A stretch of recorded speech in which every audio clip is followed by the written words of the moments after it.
Hi, everyone. I am Amy Zellmer from Faces of TBI, and welcome to the Brain Health Online Summit training series.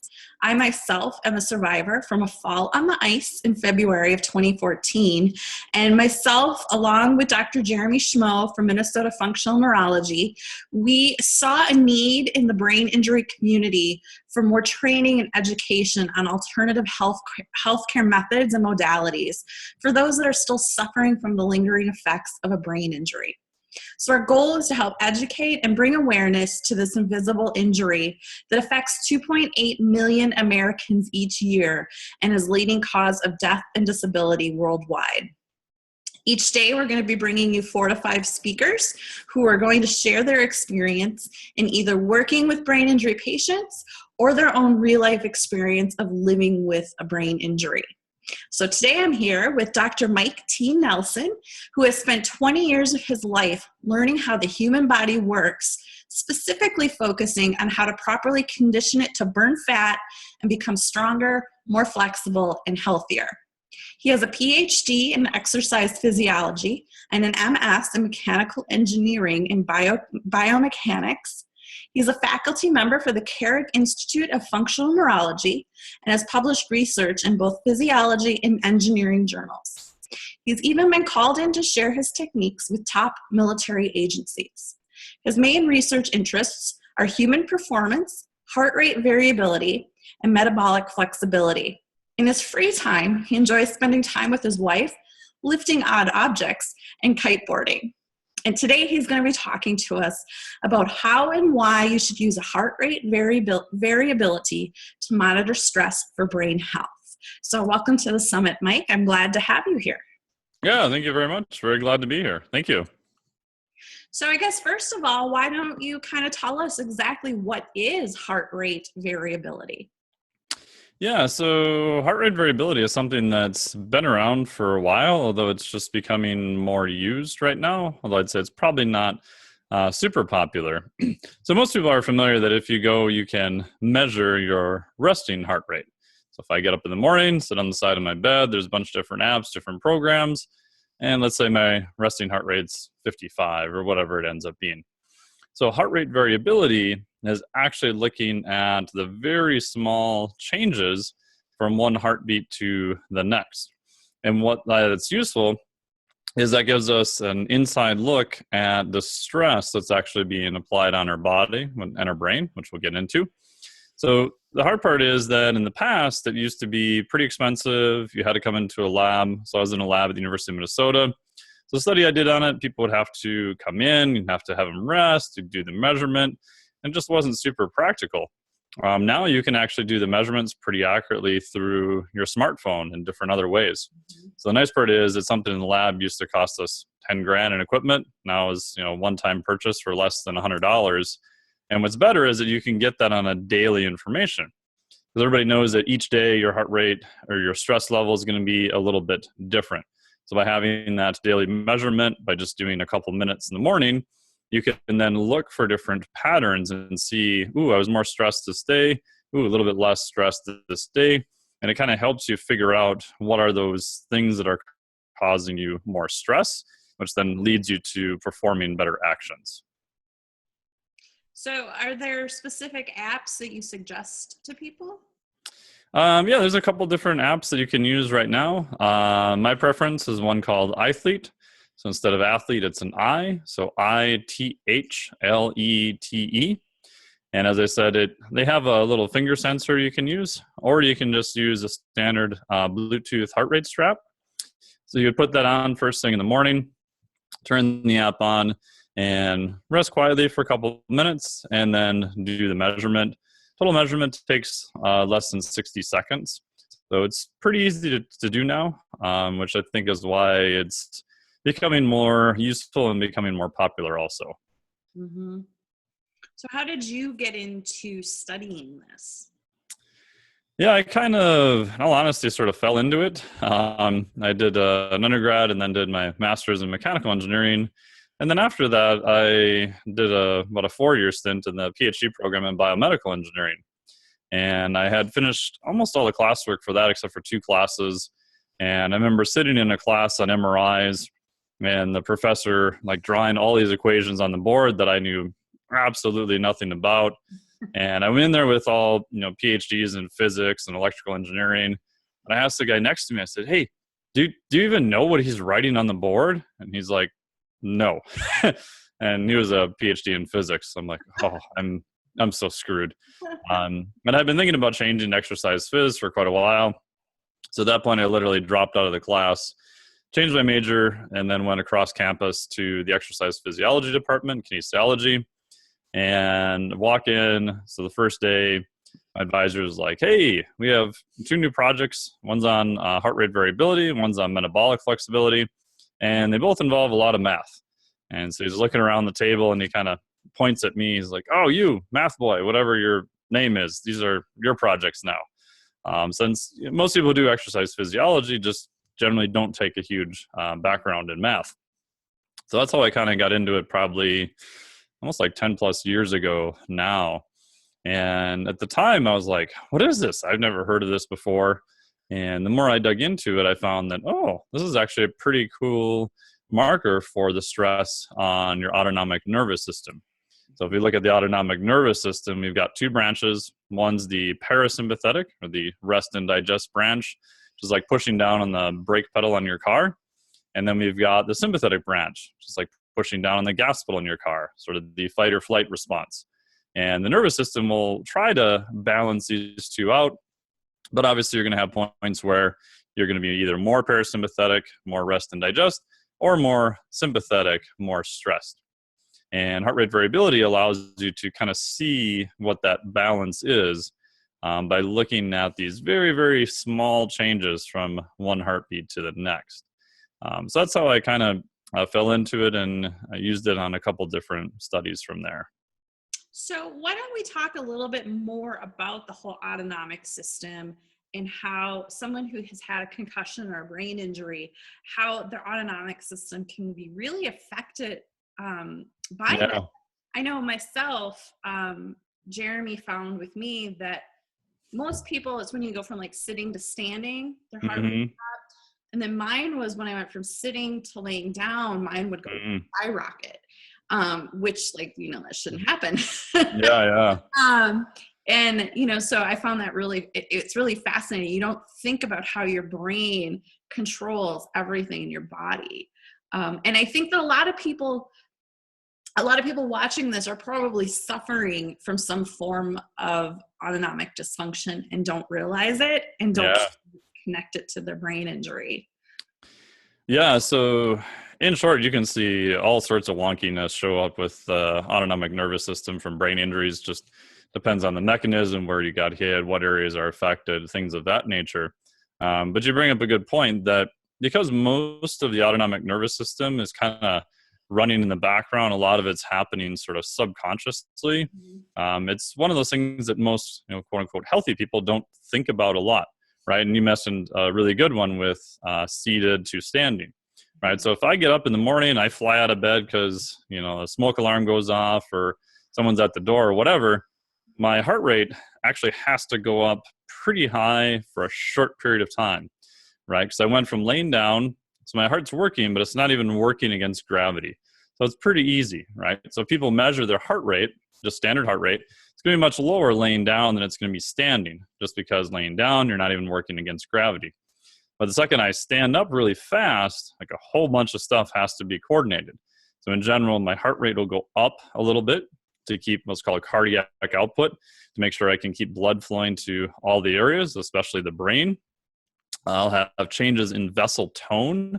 So the size of the vessels will go from bigger to smaller, because we want to try to, again, keep that pressure going to the brain. So you can imagine that if for whatever reason you went to get up and all your vessels just dilated super large, you would end up like face down on your carpet. So as a side note, I did an experiment when I was in college that we were looking at blood flow changes, something called flow-mediated dilation. But we had to compare that to what they call a chemical stressor. So what they did was they wanted to see from just mechanical, they would put this occlusion type blood pressure cuff on your forearm, leave it there for several minutes and then release it. watch all the blood go into a vessel, looking under ultrasound, and then see how much that vessel would dilate just by the change in blood flow through it, what's called the local control. And one of the studies to compare it, they had to give you a chemical dilator, which was nitroglycerin.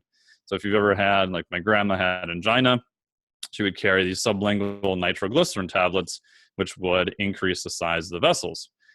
So I'm laying in the hospital bed there. They got all the measurements hooked up, and they give it to me.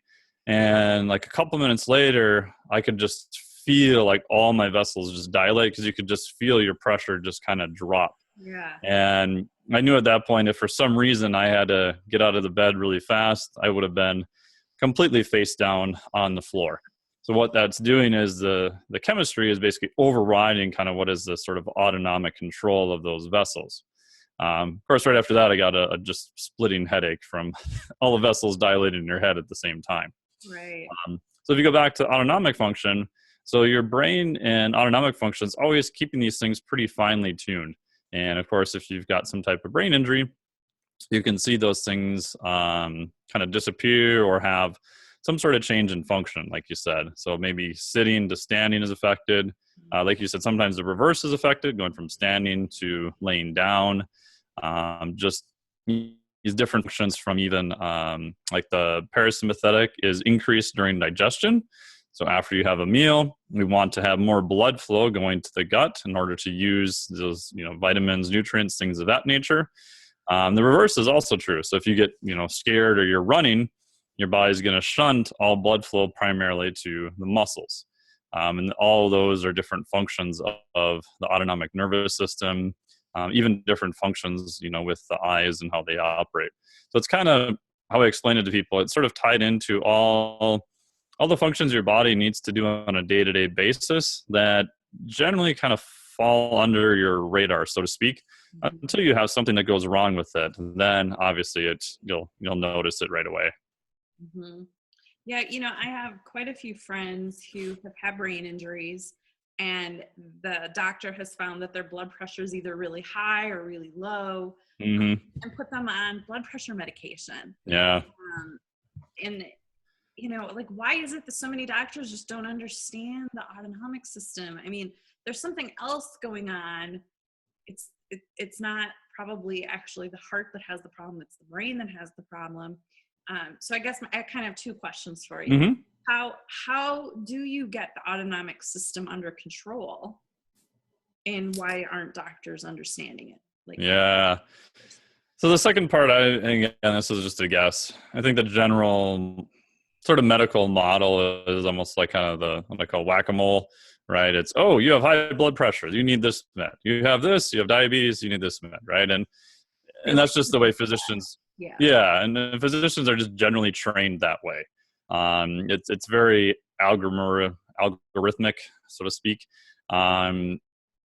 I think that's probably the main reason for that, right? It's not that they don't think about it. It's just that it generally doesn't really enter to figure out, okay, well, why do you have high blood pressure? Why do you have low blood pressure? Right, and that could be for a multitude of reasons on that. And what was the other part of your question? You had asked about how do you treat autonomic? Yeah. So aside from medication, right. How I kind of view it is HRV will give us a status of the autonomic nervous system, which is useful because people who have a lot of brain injuries or other things, or they're training real heavy or other things that are stressors. Usually they'll have really good days and kind of really bad days. Yeah, some days kind of in between. Yeah. Which I tell people, at least when I work with them for exercise, that's actually a good thing, because usually they think, "Ooh, that sounds bad." The fact that you had a really good day and you had a bad day means that something that's going on in your life is modifying that. That's a good thing, right? That's much better than someone who just has every day is just a 7 out of 10 and sucks horribly, right? There's no good days. There's no worse. It's the same in the morning. It's the same at the night. It never changes, right? So if it never changes, that would make me really nervous, because nothing's really modifying it that much. So if you have a better day, you have a worse day. Something, when you had the better day, is making it better. Something you had a worse day is making it worse. So the first step is to figure out what those days are. And then are they associated with a change of stress on the autonomic nervous system? And in my experience, primarily working with people on exercise, is that usually they are. Not always, but usually to some degree. Usually the days that are not quite as good tend to be much higher on stress. Days that are better tend to be a little bit lower. Again, that'll be highly variable from one person to the next, maybe a big change, maybe a small change. So if there is a change on the status of the autonomic nervous system, then you can start to look to see, okay, what are some things we can do from a lifestyle perspective to try to modify that? So if we find that you've got days that are really stressful, I would look at what are things we know that will generally reduce stress. So sleep helps, obviously better nutrition, certain types of movement, breathing work, meditation, things of that nature. So you're not directly dealing with, I'd say, the brain health per se, like a lot of other people on the call will be talking more about the functional neurology aspect of it, which I think is extremely helpful. I think of it as allowing your body the sort of metabolic base to allow you to do those types of exercises. So for example, I'm working through some eye issues. So I've seen Dr. Shimo, and one of the exercises he had me do, very simple looking exercise. Oh my God, for my brain, it literally would destroy me for like about 5 days. And at first I didn't get it. So I'm doing my HRV each morning. And it took me almost a month to realize that, every time I do this exercise, I'm just super stressed for the next couple of days. And it was, if you look at it, it was a super simple exercise, staring at a couple of dots on the wall, moving my head, right? You look at it and you go, that's not going to do anything. Don't worry about it. And it actually got to the point where I had to lay down on the floor. My wife had to grab my head and move my head so that I'm not using my neck muscles, and then, kind of keep stability on the dots. So I had to basically scale it down far enough to keep the stress level to the point where I could then start doing enough frequency of the exercises. And then you can get into side things that may help with that from a systemic metabolic standpoint. But if I didn't have HRV, I probably would not have figured that out, right? Because in my brain, I go, there's no way staring at a dot on the wall, moving my head, there's no way that that's stressful, right? Because a lot of the stress response can also be unconscious. So I think of it as, okay, what's stressful, what's not? And then, okay, if you maybe remove an exercise or you modify it or you change it, does that make it better? Okay, I'm not as stressed with that.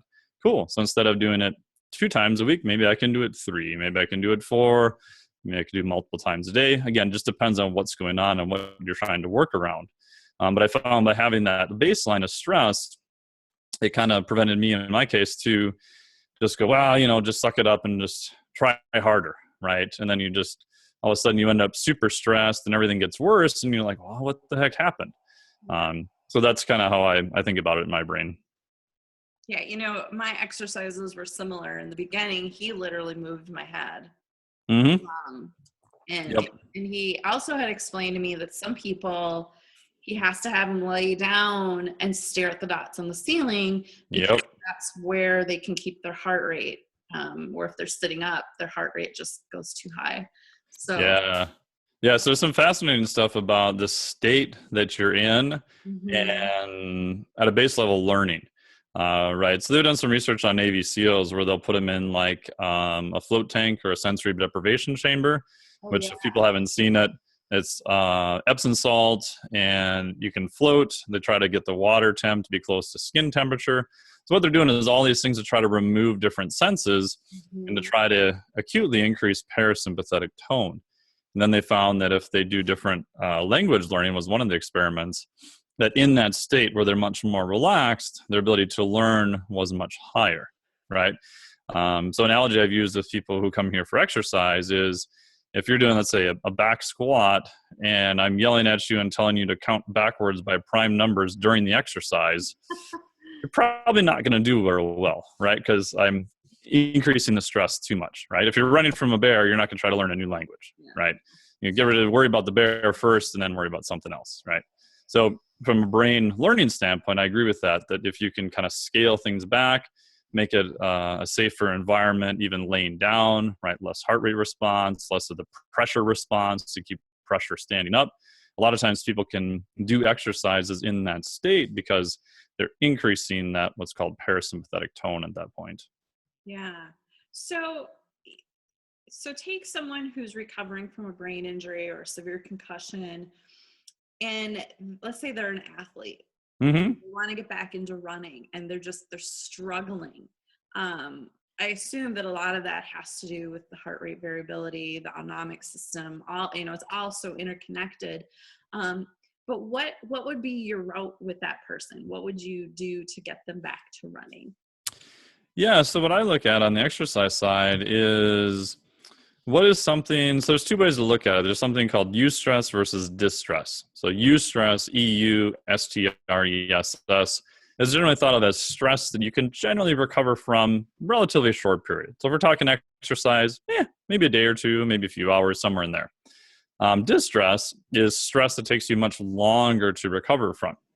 So if you had someone who's a power lifter or does a CrossFit competition, they have a big competition or they run a marathon, whatever, they're probably not going to go train at the gym the next day, right? They're probably going to take a few days off because that event is very high in distress. So very high amount of stress, much harder to resolve that stress and takes a longer time. So what I'm looking at is what are things that are more of the eustress, a stressor that they can do to kind of move them towards their goal, but something that they can generally recover from relatively fast. Usually I'm thinking like around a day or two. So if, for example, they go out and even run a quarter mile at, let's say, a 10-minute per mile pace, so something relatively slow, and their HRV is just dog crap for 3 days, and that was the only change, probably too much, right? That was probably pretty of a distress state for them. So how would I move that back? So maybe an eighth of a mile at a slower pace, maybe a 16th of a mile. Maybe they're just walking. Maybe they're even doing something where they're just simulating a gait pattern. Maybe they're even simulating a gait pattern laying on their back, right? How far can you move it back from the stress, but take that next sort of incremental step that's getting them closer to their goal? And usually the hardest part with that is athletes tend to be pretty driven, and if you have something that's very traumatic injury that happens in your brain, you still have this state of, well, a week ago or 2 months ago or wherever I was at this, state of fitness, and now I'm, sort of down here, so to speak, which is their words. And it's just sometimes more of a mindset battle just to have them think, okay, let's just start over and let's just go, okay, what is something we can do now to move just a little bit further, right? And if we do that the next day, over time, you'll get back to where you were.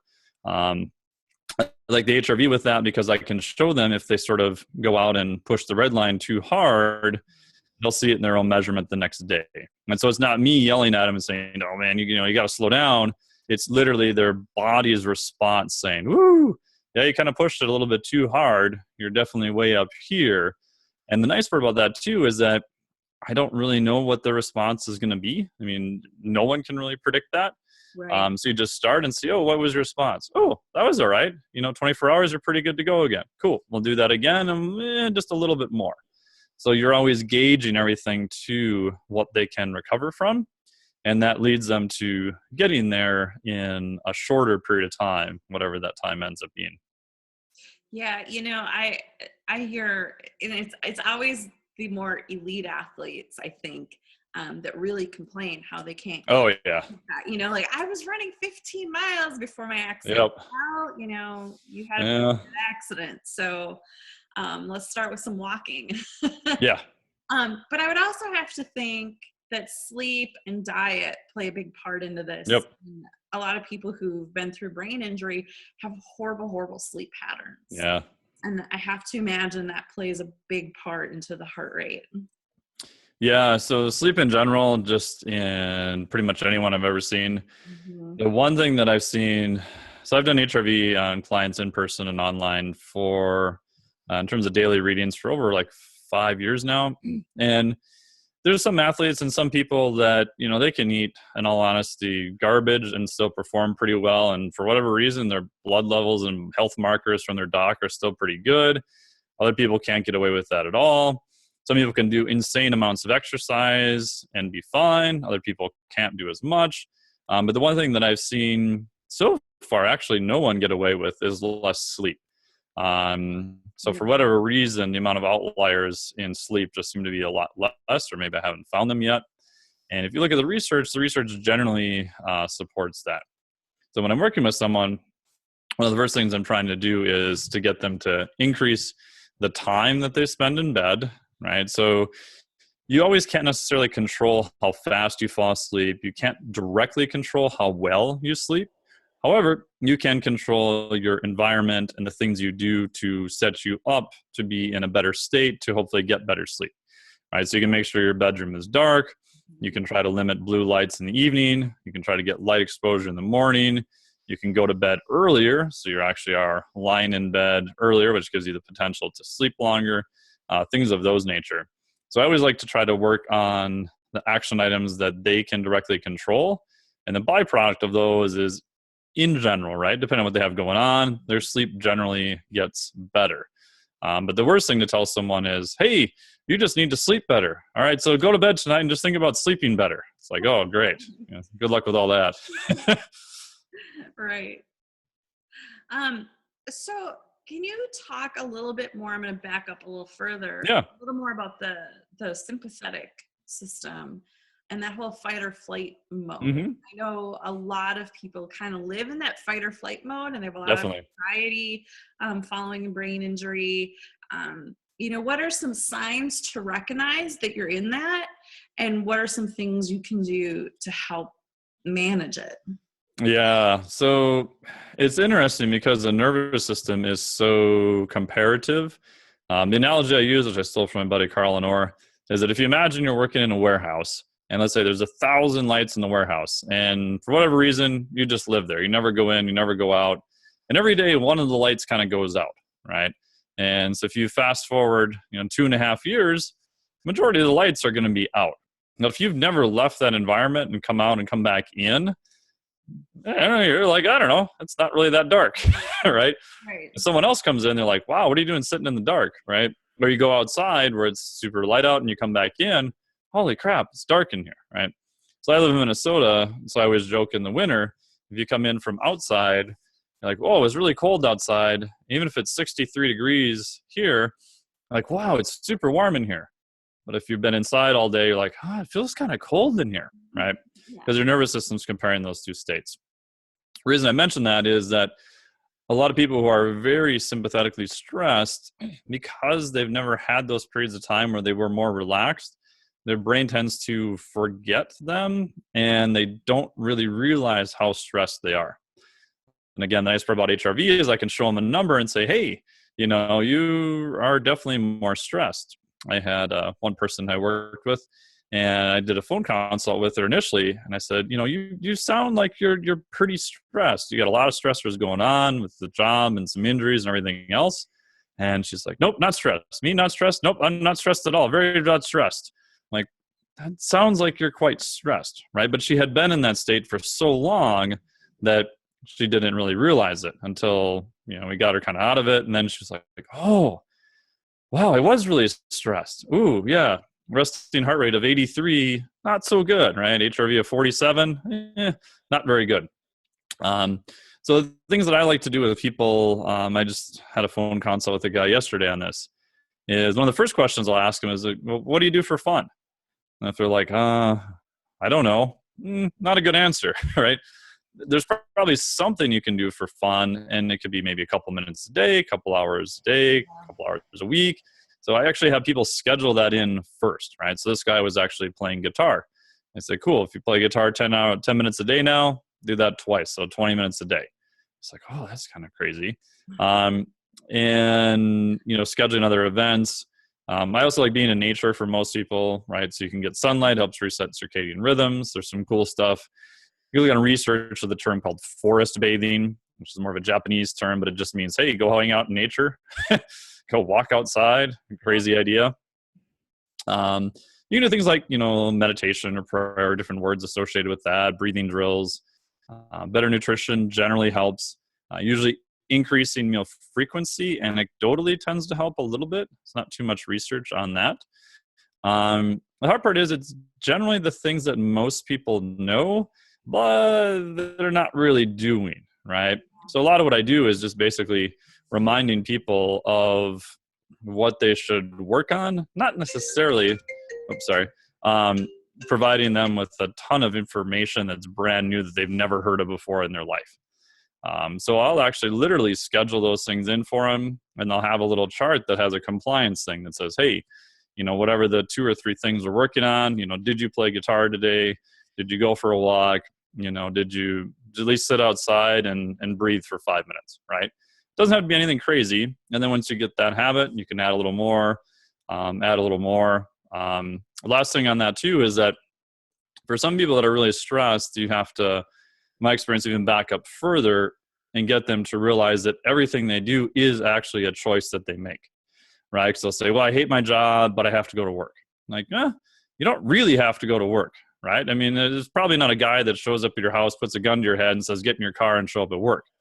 Now, if you don't go to work, are there going to be some ramifications? You lose your job, that type of thing? Yeah, possibly. I'm not saying don't show up there, but I think you have to back up and realize that, okay, I am deciding to go to work because much as I hate my job, I still need the money and I'm not going to do anything else about it now.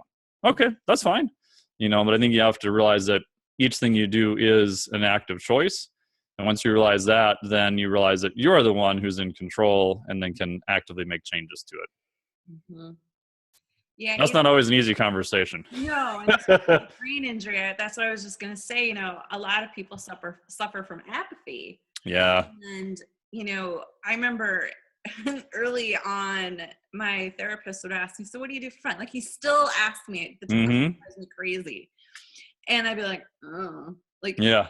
Literally, I was doing nothing for fun because it took all my energy to just get up in the morning and take a shower. Mm-hmm. So, that's a really interesting how that plays into our sympathetic nervous system. And, you just brought up a really good point of why it's good to find something, no matter how little it is, and, do it for 2 minutes a day. Yeah. It doesn't have to be a lot, right? People think, oh, I got to go meditate and stare at trees for 4 hours. It's like, hey, if you can do that, that's cool. But maybe just sit outside for 2 minutes and close your eyes and just breathe. How about that? That's basically what I did. I started doing some really, really, really basic yoga. I couldn't. Yeah, perfect. But I just would do something, and then the breathing with the yoga. And, that is when I made a huge turn in my recovery. And so now I'm beginning to understand how all those pieces are connected. Yeah, because like I said, if you go back to, and granted, this is a dramatic oversimplification, right? But the process of neuroplasticity, in essence, is you can think of it as learning, right? So if we look at stroke victims, right, they lose, let's say, the operation of the left part of their arm. They can retrain other parts of their brain in order to get function of the arm back again. TBI stuff is similar, right? You're literally retraining the brain in various ways. And to do that, as we were talking about with learning, the lower state of stress you can be in, the faster that response will actually be.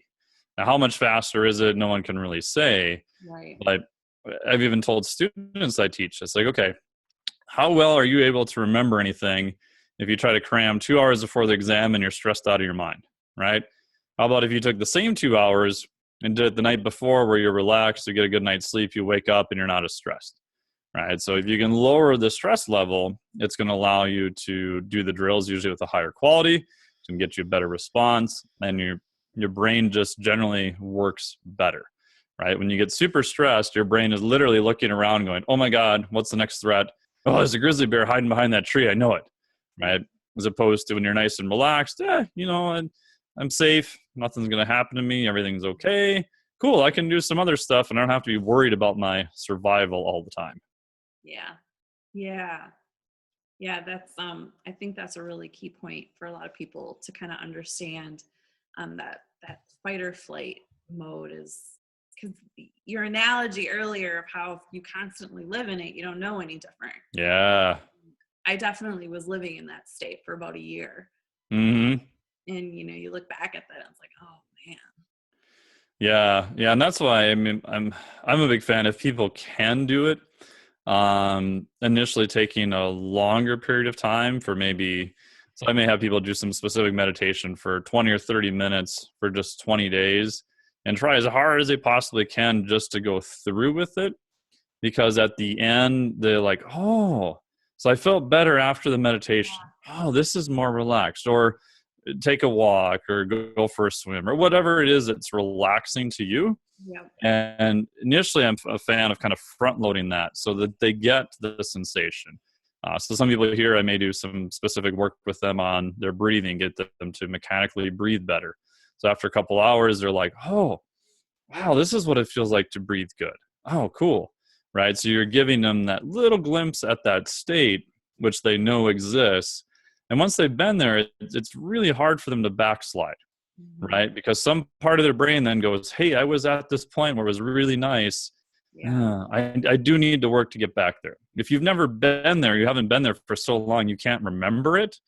Your brain just goes, this is the way life is. It's not possible. I haven't experienced it. I'm just going to keep going. Yeah. Yeah. So, any final words of wisdom for our listeners? Yeah, I would say, I think obviously I'm biased, but I think measuring your heart rate variability is going to be very useful. Mhm. A couple of keys with that. Do it first thing in the morning. So if you get up, go to the bathroom, sit back down. Most people will do the measurements seated. Again, depending upon where you're at, you may have to do it laying down or standing, depending on what you got going on. That's perfectly fine, as long as it's in the same position each day. Take the reading, and then you don't have to get too complicated, but just think, oh, okay, this is just the status of my autonomic nervous system. And hey, if today is a little bit more stressed, you don't need to worry about it. It's just saying this is where your body was, roughly at for the previous day. And, the data is what the data is, right? Yeah. And then you can kind of look back and go, I'm going to maybe work on my nutrition, right? I'm going to eat more protein, eat some more veggies. Maybe I'm going to go from 2 meals to 3 meals a day and see what my overall HRV trend is.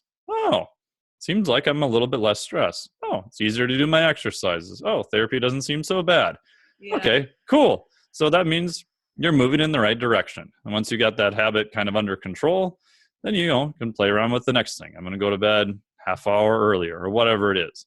And the nice part is that you'll get feedback along the way in terms of those behavior changes, both kind of more stressed or less stress. Because the hardest part, even with sleep, is a lot of people have a hard time sleeping. They may have some sleep disturbances, Mhm. and getting 20 more minutes a night, they may not really feel that much of a difference, especially if they had something they're working through. They've got a pretty massive sleep debt, but that may show up in their HRV and say, oh, wow, you're actually a little bit less stressed than where you were before. So you have that sort of positive feedback then of, oh, wow, okay, I was going in the right direction, instead of, I didn't feel any difference after a couple of weeks. Screw that, I'm staying up late again, right? So I think that's the nice part, is you can see those trends over time, and allows you to kind of figure out for your body, your physiology, and your response, what are the main things that help you, and that allows you to just kind of move forward at a little bit faster pace. Awesome. All great stuff. Yeah, thank you. And you have a free gift for our listeners. You have a video, The Art Yes. and Science of Heart Rate Variability. Do you want to give them just a real brief idea of what that is? Yeah, so it's just showing them how to do heart rate variability measurements, a little brief primer on just the background of what it is and what you're measuring, and then a little bit what we talked about, how to use that in the best way. There's some other stuff in there where you can note different contexts. Like you make a little note of your sleep and your energy and your nutrition. And it takes just a couple of minutes a day. And then the nice part is you have this ongoing data you can then use to compare and see, am I going in the right direction or not? Mhm. And it's non-invasive, and it only takes like a couple minutes a day. Awesome. Well, thank you, Mike. Thank you so much for being here. Thank you for being a part of the summit. And I'm sure everyone got some really great stuff out of this. I know I did. Yeah, thank you very much for having me on here. I really appreciate it. Thank you. And thank you, everyone, for watching. And just remember that you are not alone in brain injury. And also you can, if you're not able to hear all of the interviews, remember that you can purchase all of the audio recordings for $29 with a portion of those proceeds going to the Brain Injury Association of America. So thank you everyone for being here, and thank you again, Mike. Thank you. Appreciate it.